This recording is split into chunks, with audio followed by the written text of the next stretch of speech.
This show, we drift a little further offshore from the islands for the afternoon sessions and experience some wild fishing. It's grouper, kingies and Couta galore, with a few extra interesting bits and pieces thrown in for good measure. Enjoy the show. Anthony gets a conversion and fortunately manages to land the shark. It was particularly interesting as the crew was not 100% certain of what its species was in the water. Once landed and inspected, they were still not certain of the make and model.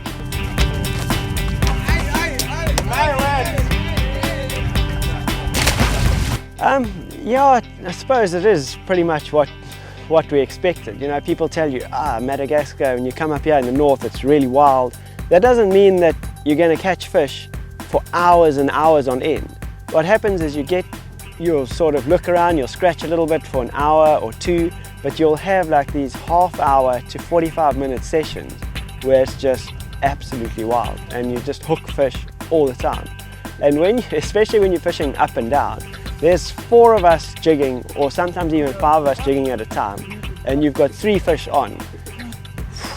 But things go horribly wrong when you've got that many fish, and especially if there's coutas mixed up, because they don't run straight up and down, they just go in any direction and they cut each other off, and you've got to do a lot of dancing. I know yesterday, we're getting a bit better at it. I think the ballerinas are starting to be able to do the twinkle toe moves much faster around the boat. In the beginning, in the first few days, as soon as the fish went sideways, you got cut off. But now everyone's a lot more aware of what's going on, and I think we've managed to avoid a lot of horrible situations.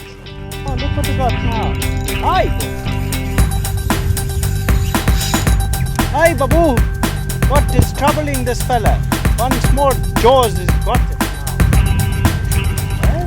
Things never work out for this fella.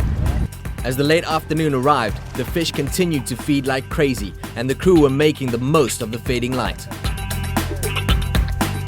You know, sometimes pictures don't actually do a place justice, and I think for me personally, to come and experience this place and the operation and the setup that these guys run is absolutely mind-blowing. I mean, to live on a yacht like a Diva in 5-star luxury and travel to one of the most remote places up at San Sebastian is absolutely mind-blowing. I mean, I kind of expected that we would have good fishing, but definitely not the level of fishing that we had. I mean, it was unbelievable.